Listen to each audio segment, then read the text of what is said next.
تو هر دست یه دستی هست، توی هر رابطه یه درسی هست. زندگی کم دره نداشت، تو دستمو گرفتی و گفتی نترس. اولویت زندگی صاحب عشق مرموز من، مسخره یه دوست داشتنی، مشغله یه هر روز من. دوتا ذهن شیدای وحشی، دوتا بریده که وصل هم شدیم، وسواس و حساس رو هم دوتا دیوونه با ADHD.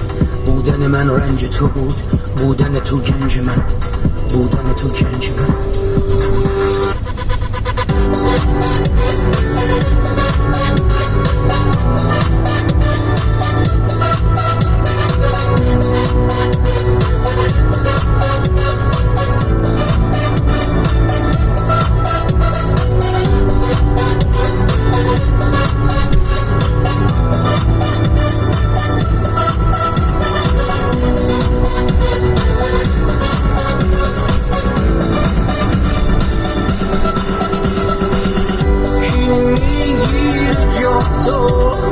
تنم کبودی روزا تو سیر نمیشم از درد، از سفر